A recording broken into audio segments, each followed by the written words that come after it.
Welcome back to the 14th Jaipur Literature Festival here at Digi Palace from the front lawns protected by Dettol.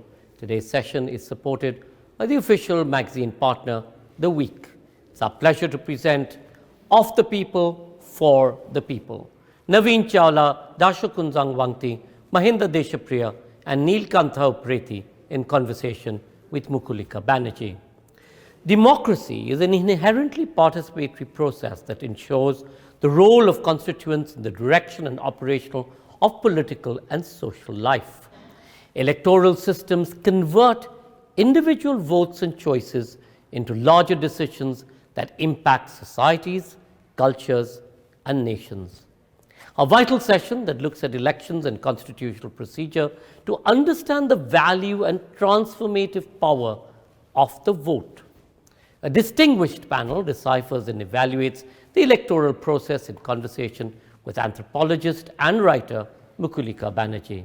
Navin B. Chawla previously served as the 16th Chief Election Commissioner of India and is the author of Every Vote Counts, the story of India's elections. Mahinda Deshapriya is a former chairman of the Election Commission of Sri Lanka. Neelkantha Upreti is a former Chief Election Commissioner of Nepal. Dasho Kunzang Wangdi was the Chief Election Commissioner of Bhutan. Navin B. Chawla joined the Indian Administrative Service in 1969 and retired as Secretary to the Government of India. He was appointed Election Commissioner in 2005 and Chief Election Commissioner in April 2009, where he conducted the general elections to national and international acclaim. Dasho Kunzang Wangdi was the first Chief Election Commissioner and Chair of the Delimitation Commission 2006 to 2015. He was Director of the Royal Institute of Management, Auditor General of Bhutan. He was a member of the National Organizing Committee for Commemoration of 50 years of formal diplomatic relations between Bhutan and India. Mahinda Deshapriya taught chemistry and mathematics before being recruited to the Sri Lankan Administrative Services in 1982 and being appointed as an Assistant Commissioner to the Department of Elections. Mahinda had served as a Deputy and Additional Commissioner of Elections and has chaired the Forum of Election Management Bodies of South Asia for 2015-2016. He is also the first Chairman of the Election Commission from 2015 to 2020, established under the 19th Amendment to the Constitution. Neelkantha Upreti, former Chief Election Commissioner of Nepal, is a high-level election professional with over 25 years of experience. Mr. Upreti was appointed by the United Nations as an International Commissioner to the Election Complaints Commission for implementation of the electoral justice systems in Afghanistan for a period of 16 months from May 2019 till August 2020. He served as officiating Chief Election Commissioner in Nepal from June 2009 to November 2012. Mukulika Banerjee was inaugural director of the LSE South Asia Centre from 2015 to 2020 and is Associate Professor in Social Anthropology at the London School of Economics. Her books include Why India Votes, The Pathan Unarmed and the Sari, and edited Muslim portraits. She has just completed a monograph, Cultivating Democracy, Politics and Citizenship in Agrarian India.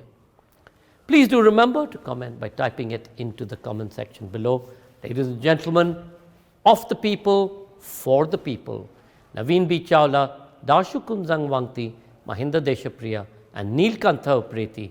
Conversation with Mukulika Banerjee. Mukulika, over to you. Hello and welcome to everyone to this very special, very timely, important discussion as the world observes democracies and democratic elections the world over. We have decided in this session to focus our attention on a cluster of big and small democratic processes, electoral processes in South Asia, where there has been a remarkable, robust, efficient system of running elections that have been really the torchbearers for the rest of the world for a long time. We know that conducting free and fair elections is the basic building block of any democracy in the world. to be able to conduct it in a way that every citizen feels like they have been heard, that they have been able to express their opinion. And this outcome is announced in a result which is then peacefully accepted by both parties, winners and losers, is something we all took for granted about democracy and democratic elections until very recently. Of course, the US elections brought home the fact how important it was to have that peaceful transfer of power where both parties needed to accept the results. Now, electoral credibility is at the heart of the story. And my wonderful panelists who have gathered today to discuss this with me are each a pioneer of conducting, in some cases, introducing elections to their countries, conducting them through all kinds of challenges, and being able to pull off logistically an exercise which would have been impossible without their personal commitment, dynamism that they brought to their roles. So what I've asked our panelists to do today is we will go country by country. We will have include Bhutan, India, Nepal, Sri Lanka in alphabetical order. If we can invite each panelist who has been an election commissioner of their countries to talk about the elections in their countries for about 5 minutes. I have invited each panelist to identify perhaps two of the biggest achievements that they can outline for us in their conduct of elections in their particular national context, and two of the biggest challenges. We know that there have been constitutional crises in countries that we are discussing today. There has been the challenge of conducting elections during the pandemic. And we also have the long-running challenges of, on the one hand, money and violence that have marked elections in South Asia. And indeed, I dare say, the increasing threat of what political scientists called electoral authoritarianism. What winning elections does to democracy is something that we will hint on, but perhaps not have time to discuss. But we would like to flag that as an issue that we who are talking about elections have thought about too. So may I start with Bhutan, and may I invite Mr. Wangdi to tell us, in this extraordinary story of Bhutan introducing elections, which you pioneered, what would you say were the two biggest challenges and the two biggest success stories? Over to you.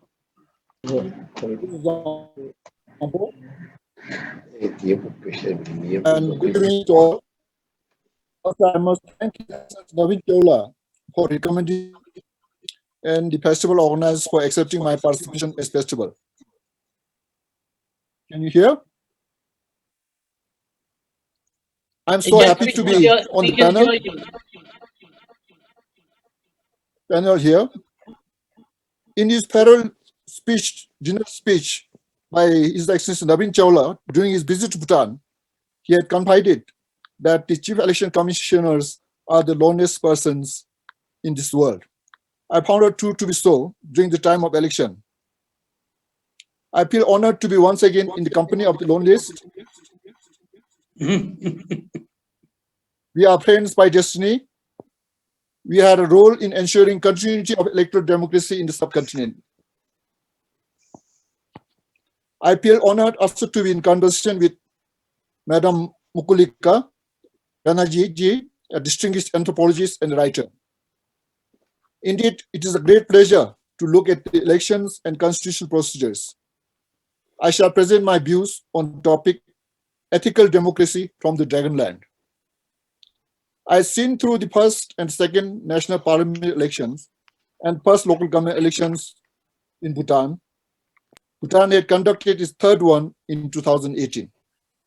All elections so far were acknowledged as free and fair, respected even by those who were initially skeptical. A few skeptics allege that the democracy initiated under the directive of a monarch will not be truly democratic. We had to start everything afresh, say literally from the scratch. It was short of a miracle. We had opened the office on 16th of January 2006 and had the poll day of the first parliament elections on 24th of March 2008. Declared the official result of the election by 8 a.m. of the 25th to the entire world. People might say it would be a piece of cake for a small country. It has even of today only around 750,000 people, and voter strength at that time was slightly over half of it. I found out that it would have been any day easier for me to conduct an Indian election because you have in place a well-oiled system. I had to face the challenges of getting people, forget about getting qualified ones, but even the number that I wanted. So taking the draft of the Constitution as the basis, I drafted 3 laws, trained officials and motivated people, alien and adverse to democracy, to form political parties and above all, register as voters. Democracy in Bhutan was introduced at a time of peace when the nation was progressing and prospering. The Constitution contains best of all universally accepted provisions derived from more than 100 world constitutions. Democracy was found as the best option by the fourth king, who was confident that well-being of the common people would be better served by it. It is clearly evident from the coronation address of His Majesty when he had pronounced people's participation and economic self-reliance as early as 1974. Bhutan is now the democratic constitutional monarchy. The sovereign power belongs not in the king, but rests with the people of Bhutan. The constitution embodies the will of the people. Bhutan has the multi-party democracy. The parliament comprises of the king, the National Assembly and the National Council. The National Assembly is a 2-party house and the National Council is a non-partisan upper house. Election to the National Assembly is through a 2 rounds of elections, the primary round and the general elections. The first one lets voters choose the 2 parties. These contest the general election to elect a party which wins majority of seats to be the ruling party, and the other to serve as the opposition. The National Council has candidates nominated by Gyoks and elected through direct voting by voters of Gyoks and municipalities. The Constitution requires the king to superannuate at the age of 65. Likewise, candidates to contest elections cannot cross the age of 65 years old on the day of nomination. Voting is not compulsory, and 18-year is generally eligible to register to vote. A member of royal family, religious personality, and persons with cognizable offense do not vote or contest elections. A political party can admit a registered voter as its registered member. A registered member can make voluntary contributions and membership fees to a political party. A monetary ceiling is fixed for both of these finances by the Election Commission. A political party and candidate will be paid from a public election fund an amount more than adequate to conduct reasonable election campaigning. Cost of publicity materials and transmission is separately covered. Affidavit from a court of law and clearance certificate of no criminal record must be produced by a candidate during nomination. A candidate must have a university degree. A local government candidate must produce functional literacy test certificate. The latest voter identity technology and biometrics are used for voter registration and identification. Satellite and copter services avail to overcome any geographical and other obstacles. Bhutan uses the Indian electronic voting machine, the most reliable vote registering and counting machines. It had helped Bhutan to conduct the count the election results a few hours after the close of the poll. It had reduced the cost of election manifold. It assured efficiency and effectiveness, leaving no room for manipulation and suspicion. Dispute in an election is settled very efficiently without any bias by a 3-tiered dispute settlement bodies. Elections are open to be observed by both national and international observers. It is witnessed by both national and international media. Election Commission is an independent constitutional entity. It registers voters as well as political parties. It does not report to Parliament, yet Parliament can impeach the Chief Election Commissioner. It is responsible to conduct parliamentary and local government elections. It delimits the constituencies. A clean and fair election does not take place in a vacuum. It is assured by conduct of safe and secure elections. Like an efficient fighting force, which has to be always fit and ready, every election is evaluated under a program called Learning from Exercise Program, LEP, for relevance. With the sovereign power rests with the voters, elections gave a voter realization as how important is a vote. A voter can have the power to reject or accept a candidate and or a political party. It has brought equitable benefits of good governance.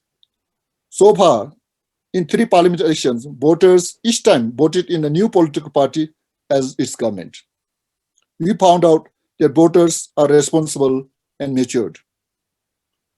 For fear that low literacy rate may complicate voting, a simple and straightforward electoral design was opted. It was FPTP.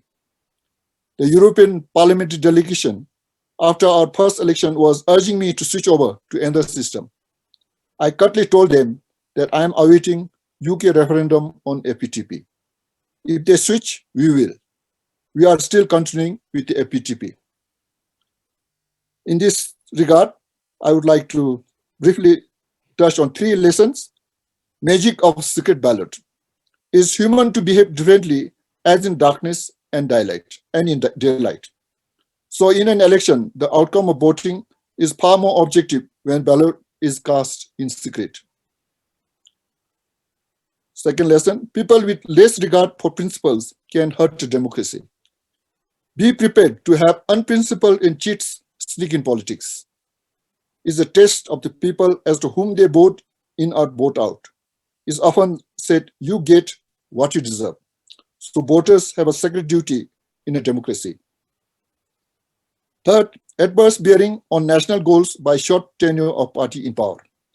Tenure of parties in parliament does not always assure long-term national goals. Often these are translated by short-term partisan objectives and goals. So these are not really useful for a country in its long-term objectives. In closing, an election is a project that demands result. It's not good enough merely to be satisfied with a loud ceremonial launch. One cannot afford to have any loose ends, and the job of Chief Election Commissioner is the most unappreciated, loneliest one. The Bhutanese democracy is little over 12 years old. It still has a long to go. Yet we take comfort that there will always be a peaceful transfer of power at every election of the people. Bhutan has new political party in power after every parliamentary election for the people. Thank you, ma'am. Thank you very much, Mr. Wangdi. What an incredible story that is, actually, of the king introducing and insisting on bringing electoral democracy in, and that fantastic line you had that despite having a king in Bhutan, the people are sovereign. Sovereignty rests in the people, not in the king. And I know that you have worked with Mr. Chawla and the Indian Election Commission when you were setting up the elections in Bhutan. I have several questions for you, but I think let's hear from all of you together, and then I'll come back with questions in the second round. And this is also, I should say, that Mr. Wangdi has been saying how lonely this job is, and this panel is one way to mitigate that loneliness a little bit. So at least you have each other for company, and I know you stay in touch with each other even outside. So, Mr. Chawla, you've been Chief Election Commissioner of India, largest electorate in the world, an extraordinary logistical feat, but also one, if I could invite you to reflect a little bit on, what are the biggest successes, a success story that many of us have told for many years now, but really looking forward, looking at the current scenario, reflecting on Mr. Wangdi's remarks about the importance of the secret ballot. Let's hear your thoughts on Indian elections. Over to you. Thank you so much, Mukulika. It was very nice to hear Dasho Kunzang Wangdi. We have this very special bond. I was lucky that I was not India's first election commissioner. It is he who must be given a lot of credit, because he built up a structure from scratch, much as Dasho Kunzang Wangdi did. I had an edifice, and so I was in all of us then who came later were able to improve a little bit. But I think that some of our strengths, one strength, of course, is, as Dasho has said, we maintain secrecy of the ballot, and we are able to deliver results very quickly. The interesting thing is that the results, since independence, barring one election, which was postponed during the emergency in 1976, all our elections have been held on time, each time. And what is a great reflection on the strength of the Election Commission is that the results have been accepted by losers and winners alike. I haven't seen that happening in many countries that I go to as observer. I see utensils and hear utensils being banged at 7 o'clock from flats and houses. So one great success that we've had, and which I endorse, by the way, and I've cast it in stone in my book, is that the electronic voting machine has worked very well.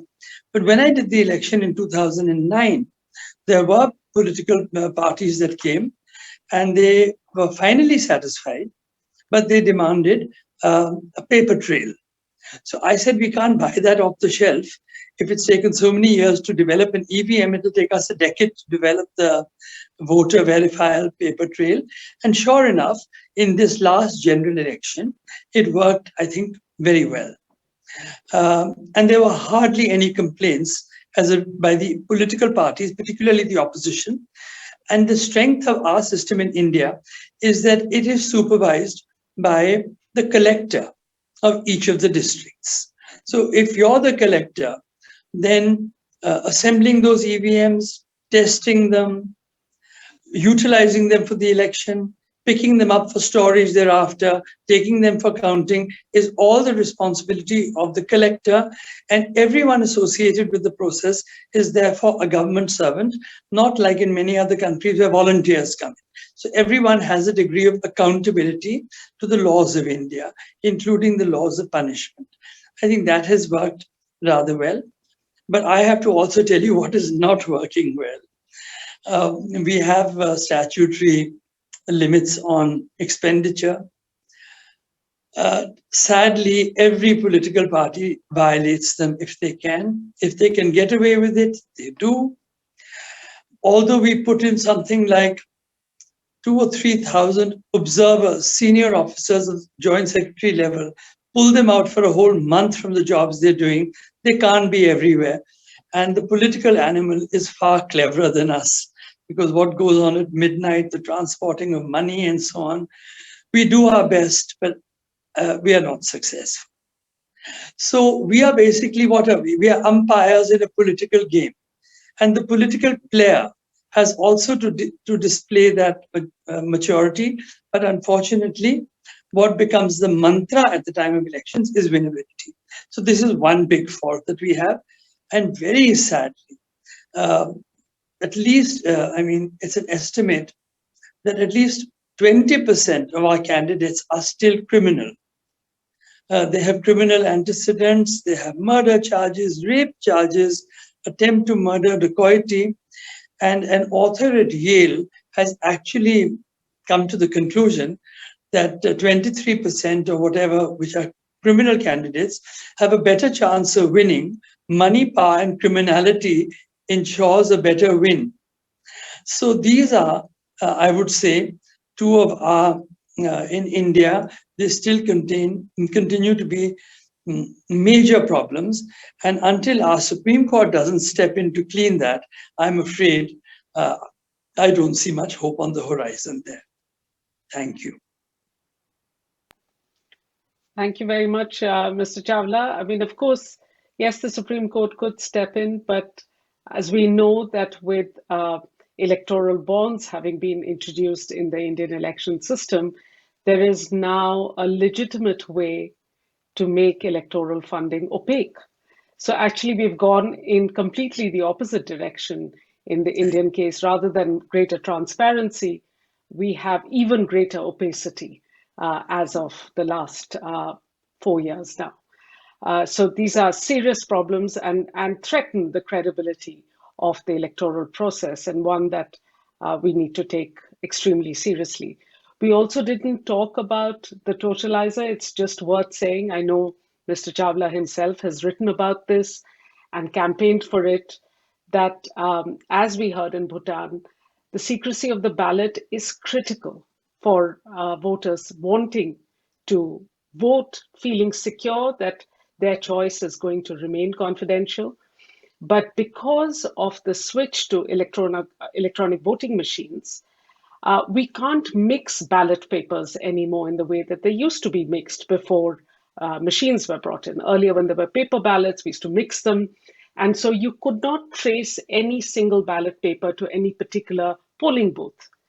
But now, because machines count the votes and we get tallies per machine, they can be exactly allocated to where they have come from. And therefore, every 1,000 voters, which is the average size of a polling booth, we get the breakdown of electoral choices per that. So that's a serious threat. A lot of ordinary voters, citizens don't understand this, but it is a huge challenge to the electoral management body in India or indeed anywhere else. So let's turn now to Nepal and to Mr. Upreti, where you've had an extremely eventful time in Nepal in holding these elections. You have elections coming up this year in April and May. And you have a very interesting system of some first past the post and some proportional representation seats, which is an interesting experiment. So do tell us what you think are the two big successes and the two biggest challenges in your view. Over to you. Thank you. Thank you very much, Mukulika ji. And I would like to thank Mr.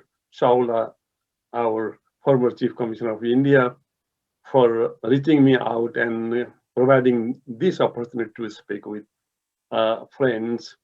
Particularly, we have been together, in a way, three of us, particularly I like to mention the name, Mahindra Desapriya and Dasho, Kunzang, Wangdi. We were together contemporary chief commissioners in this South Asian region, and also we have been together with Navin Chawla ji in the elections, and we have been learning from him. Particularly, I have visited him when I was commissioner, he was chief commissioner, and then we have been in contact regularly, and then we are sharing our views sometime. And with this, I should go to about 60 years back, if I have to tell the story of electioneering in this country. We have had 10 elections in 60 years' time. All the elections were not of the same types. Actually, the first multi-party elections was conducted in 1959, which lived there. The elected body lived there for only 18 months, then King took over. And then there was a different type of electoral system they have been using. That was a panchayat system, party-less democracy, they used to call, which was there for 30 years. And during this 30 years time, there were 3 elections plus 1 referendum. Referendum was because people have basically moved, they have pressurized the king, and then people have started, developing pressure on king, so he has to call for referendum between the multi-party democracy and partyless panchayati system. Somehow the election was, well, the partyless system won the elections.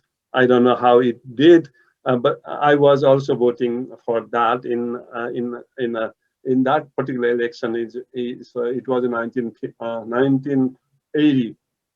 Then we had a couple of other elections under the king, but they were democratic elections, multi-party.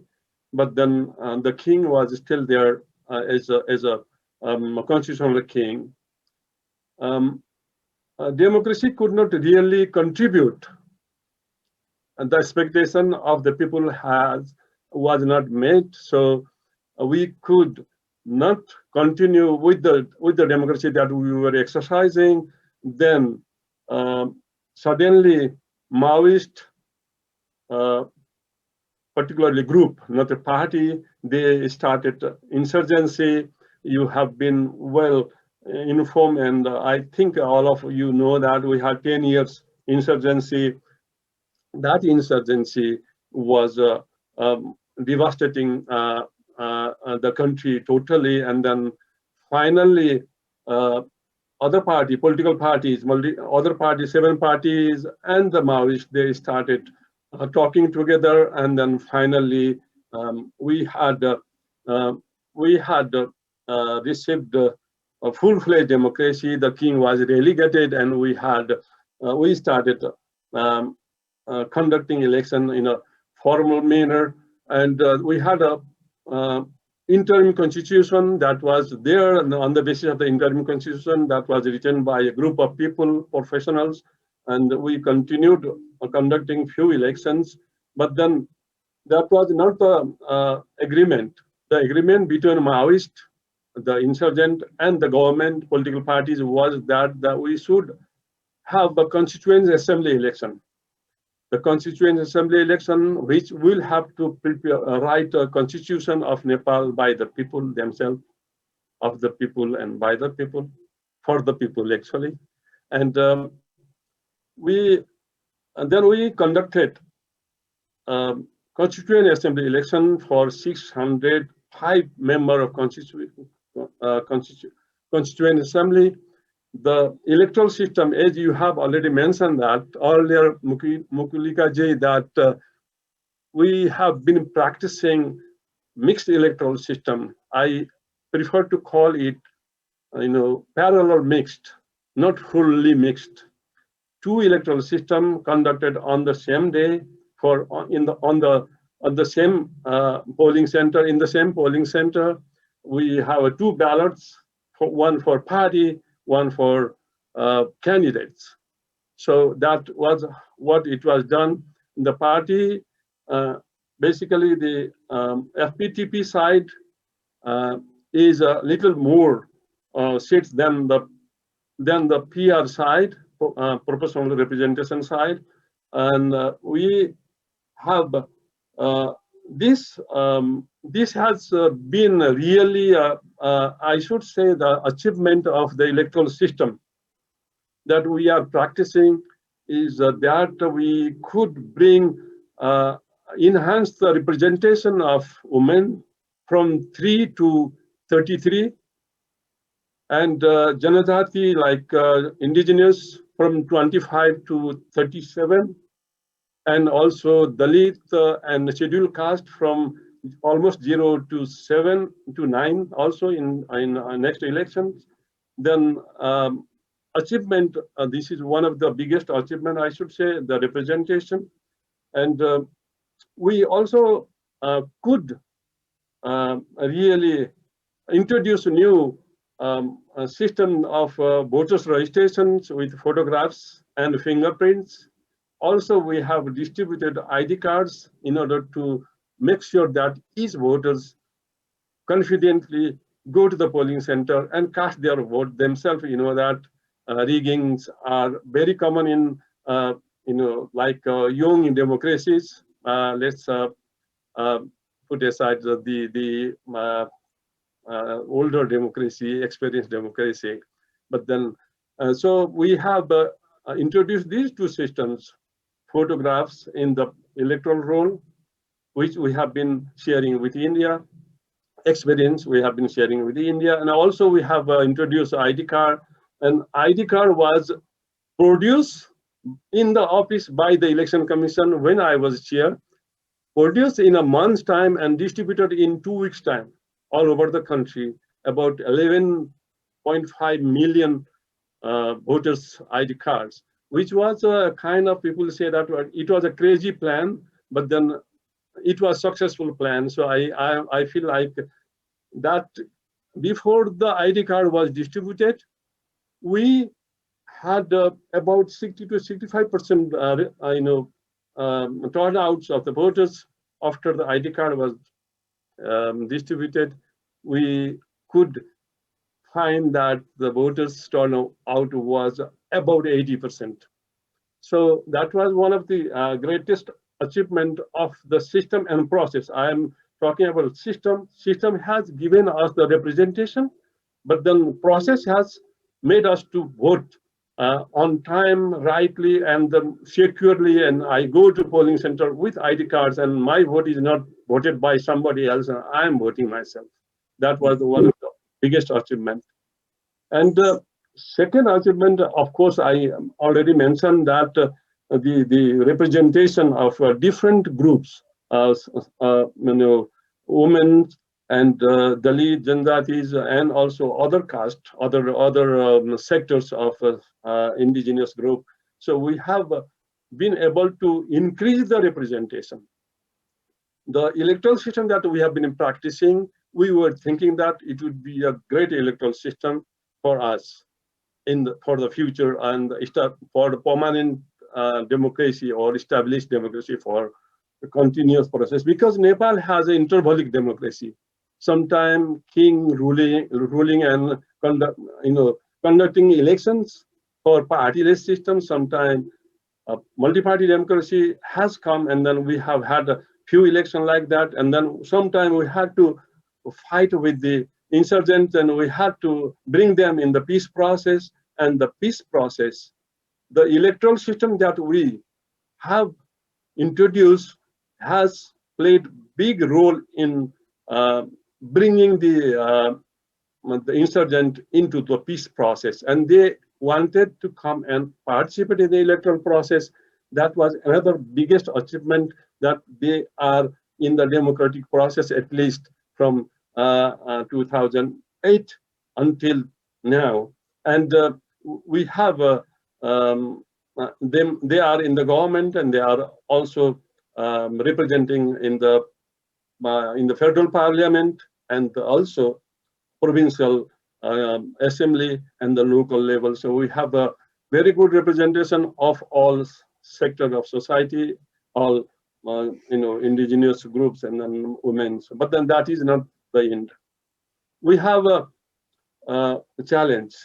The number one challenge that I should mention here is the campaign financing and the money in the election. Political parties and candidates, how they are putting money in the elections for winning the seats and remaining in the power all the time, every time. Kind of, that is a circular characteristics. They wanted to invest money, they wanted to buy the votes, and they wanted to win the seats, and they wanted to remain in the government or in the power, and they wanted to collect more money and then go again back to that place. We were expecting that the electoral system that we have introduced after the peace process started in 2008, the proportionality has increased, but then the PR side, the proportional representation system side of electoral system has been misused by the party and the candidate in order to win the seats.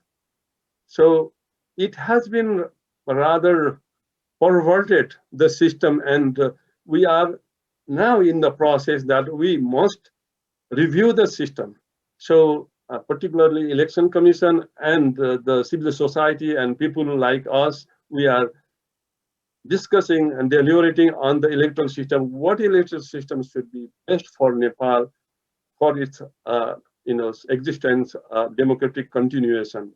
So that is what I should like to mention. And so two challenges are, one is the money, how to control the money. Second is how to make the representation of each and every group equal proportional representation, because we have not been able to do the proportional representation of women and other groups, but then it has been increased. So this is what I wanted to share with you, and then thank you very much for providing Thank you. opportunity. And there are so many other things that I could not Sure. bring in. Thank you very much. Thank you very much. Thank you. I mean, that electoral democracy is the most peaceful way of bringing political change is a story that Nepal has demonstrated so well, and you played such a key role in it. So finally, to Mr. Mahinda Deshapriya, who has had his own share of challenges in Sri Lanka, you have about 5 minutes to tell us about your two biggest successes, two biggest challenges. Over to you. Thank you very much. Very happy to see two of my colleagues, Dasho and Neil, and our very senior Chief Election Commissioner, Navin Chawla, and Mukulika ji. Thank you very much. And in this year, Sri Lanka is celebrating 90th anniversary of universal suffrage of Sri Lanka. And we started our election system with the under the colonial masters. They had the colonial secretary and the governor secretary. They conduct the elections, and 47 elections. There was the department called parliamentary election, and 1955. And another department also, the election for the local government elections, and both departments amalgamated in 1955. From 1955 to 2015, there was a Department of Elections under Commissioner of Elections. There were 5 election commissioners other than me. I was the 6th election commissioner and the last. And 2015, we introduced Election Commission of Sri Lanka, and I was the first chairman of the Election Commission. My period was over the last year, December. Now there is a new election commission with 5 members. We were only 3 members. In my period and in my experience, we have in our country, we have conducted several local government elections and the provincial council elections, parliamentary elections, and the presidential election, different way. For the president election, we have one whole country as an electorate. For the parliamentary election, we have the district level. Districts are the electorates, and we are using a PR system with PR. That's called the PR means we have preferences. The only country, I think, South Asia for the candidates.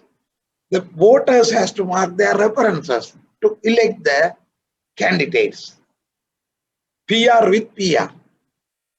And for the local government, we have the PR system and the provincial council too. But 2015, the government changed the system. They introduced mixed member proportionate system.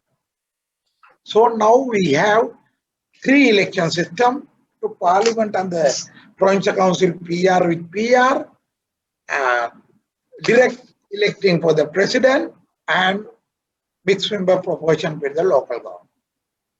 The problem is our country, because she has given only 5 minutes. My 2 colleagues knew that to start my speech, I will take normally 10 minutes. So, but I will try to minimize my speech. And for the last election, I think the first South Asian country. Sri Lanka is the country who conduct the election, national election under the COVID situation. Yes. Our parliament was dissolved by the president 2nd of March. And first attack of COVID, first wave came the 11th of March in the nomination period. Within the nomination period, government gazetted all island curfew for 3 days. Other than the kacheris and the elections office, divisional secretariat, police and other some places. And at that period, we received the nomination, we accept the nomination. And after the receiving the nomination, Election Commission, the president in his gazette notification, he announced the election date April 8th. March post the election. We published the gazette, nomination gazette, and we definitely. And then the April, fix another date, 20th. Again, we only there. August 5th, we conduct. At that period, like, there were no cases, the process. We call this is a clusters. So no election cluster, COVID cluster. Our slogan was, defeat for the COVID-19, democracy for the people.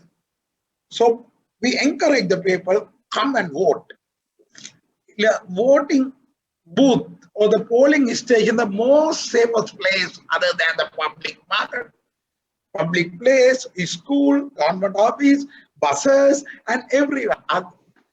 Even the best place, most is the Sorry. 85%. Mr. Voting Deshapriya, was can I 85. just say, Yeah. sorry, your sound is very distorted.